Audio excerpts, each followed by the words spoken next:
and welcome back to Fantasy Nuts UK. Tonight, today actually, I am joined by Mike Bland, who is 1/3 of the Fantasy Front Office. You can get them on Twitter at the FF Office. And this is the What's Next series. And today we are here to talk about what is next for Calvin Ridley and his teammates on the Jacksonville Jaguars. But Mike, how are you doing, mate? Yeah, grand. Yeah, can't complain. Looking forward to the warmer weather that's going to be coming next week when I go back to Brazil. So I've had enough of this cold here. A month at a time's enough of the cold, yeah? Yeah, definitely. I don't blame you. But we're known in our group chat for getting into little heated debates sometimes. And we have a lot of fun, though, discussing different scenarios, players, etc. But the return of Calvin Ridley and one player we actually both agreed on last year for redraft and best ball at least was the tight end on the Jags, Evan Engram. Yeah. He's one of the top free agent tight ends after a nice season in Jacksonville last year. Became a reliable outlet for Trev, didn't he? He ended up the tight end 5 in PPR. But do you see the Jags bringing Engram back or not? It'll come down to money. The Jags obviously want to bring him back. He's a good fit in their scheme. He understands, I think, as well that they're a good fit for him, but it will come down to money. And if they can get the deal done, then both parties will want to keep the relationship together. But I imagine Engram, that you mentioned he's one of the top free agents in the tight end market. I would argue he's one of the top receiving free agents overall, because the wide receiver market is not a good market, and also this wide receiver class coming in is there's no stars that we've had the last couple of years with Jefferson, Chase, etc. So Ingram's in a good spot in a weak free agent market and a weak wide receiver market, because he is a wide receiver that plays in the tight end position. Yeah, pass catching in general, isn't it? He is, and last season didn't do his stock no harm. It was the Engram we seen 4 or 5 years ago in New York. In his rookie year, when everyone around him in New York was injured and he was basically last man standing. He wasn't pretty efficient, but it was just a case of needs must for the Giants. He was the only real healthy receiver they had. Yeah, even with the Jags last year, obviously they signed Christian Kirk to that big money deal. They brought in Zay Jones as well, who was like the wide receiver too. But if Engram was to move on, if he's warranted that much of a payday that it ain't going to be Jacksonville, where would an ideal landing spot be that would sort of see that tight end one value for fantasy football? I think looking at available cap for teams, and an obvious team that doesn't have a tight end at the moment, and is a team we're going to discuss on another episode, is the Houston Texans. They're going to draft a rookie quarterback in this draft from the number 2 spot. And we often see with rookie quarterbacks that they kind of tend to lean on a big tight end across the middle of the field. And he would probably be a decent fit there.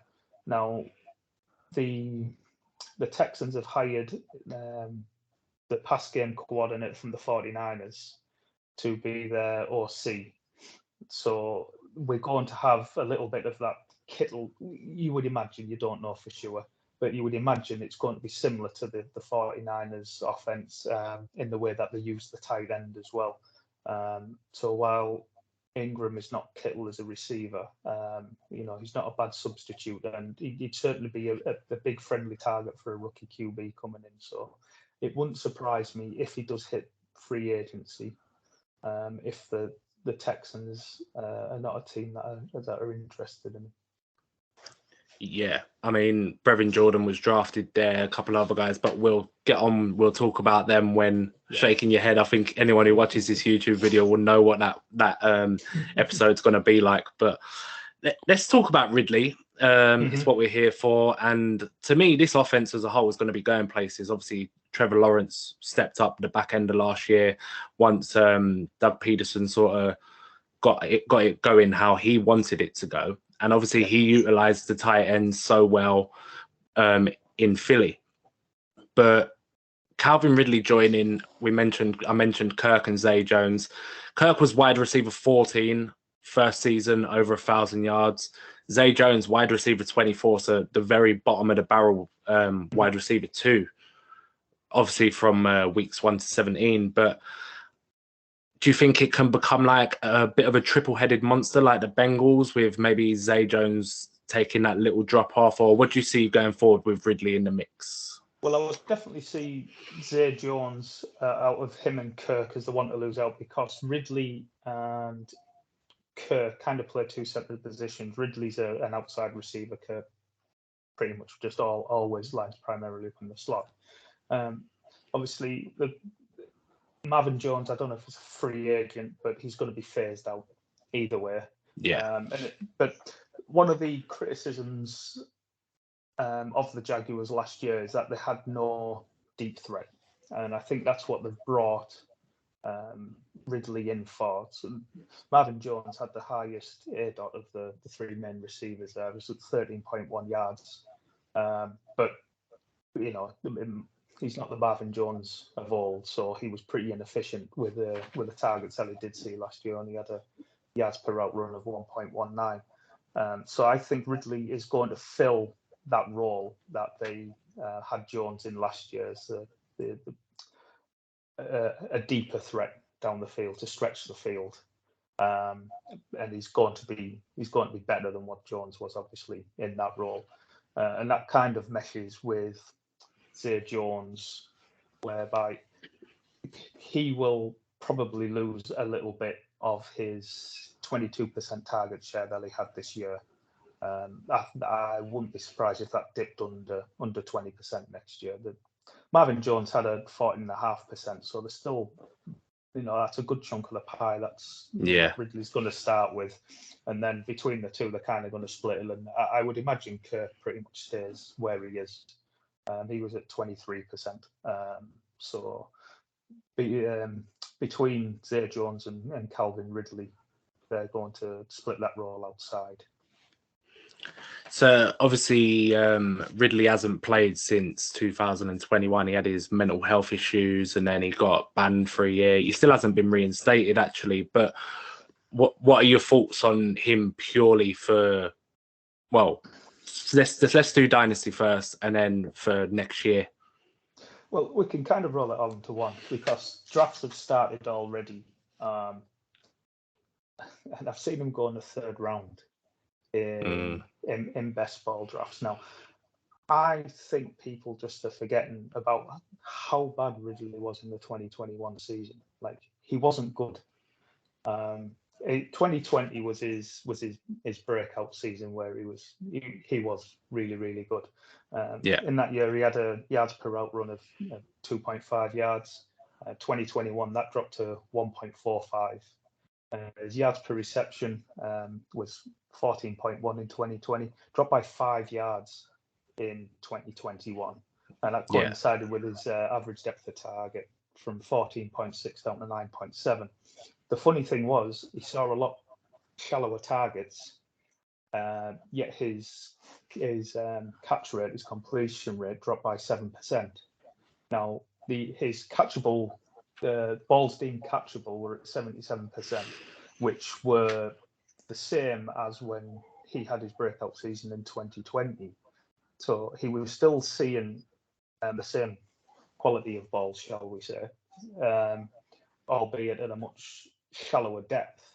But he wasn't efficient at all with them. Let's be honest. He was pretty bad. But people just seem to have forgot that. And then they've also forgot that basically hasn't played for a year and a half, or more than a year and a half. and he was an older prospect coming in. He's 28-year-old now. He's going to turn 29 in the season. You kind of have to feel that his best days are behind him. He's not going to replicate that 2020 season. And where he's going in early redraft, 3rd round, I think that's very, very rich. Yeah, I think 3rd round's a bit absurd, to be fair. And although you see it's them underlying stats that you were talking about with the yards per route run and things like that, but for me, it was on a small sample, obviously 5 games. The targets were still there, averaging over 10 per game, wasn't he? But then you got a declining quarterback at the time.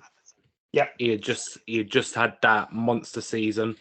Over 15 games, 1,374 yards, he caught 90 of 143 balls. Like he was flying.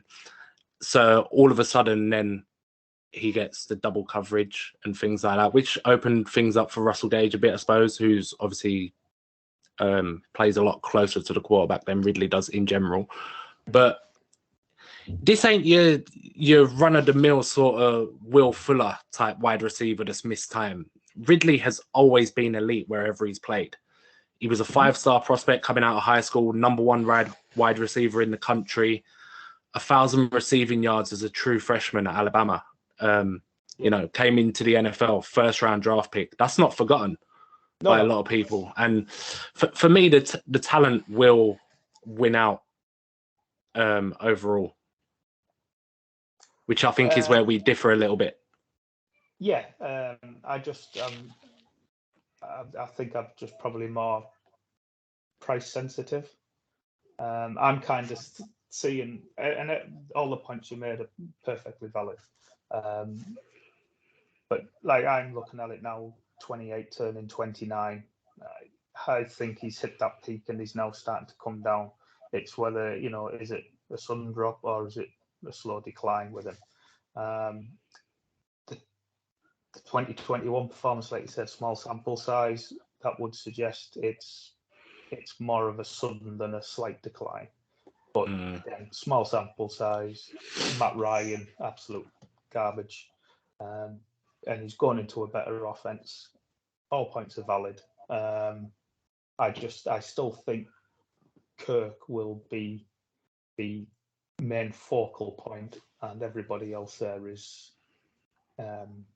supporting him, basically. Yes, I could see a similar situation as to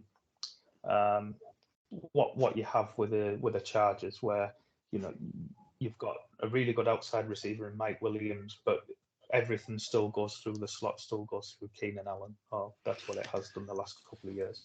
I think that might be the same kind of dynamic you get there. He's not going to. I don't think he's going to kill anybody that drafts him, depending on where you draft him. Obviously, you're going to get a return. I just don't think you should expect to get that 2020 return or close to it. No, not for next season. Not, that was a big year. Like he was one of the top receivers in the league. Like, and he would have been on for a hell of a lot of targets in 2021. On the average, like in the top 5 without a doubt. But Christian Kirk over 1,000, Engram over 750 yards, Zay Jones over 800 yards for the first time ever in their career. But Ridley's not coming in off an injury or anything like that.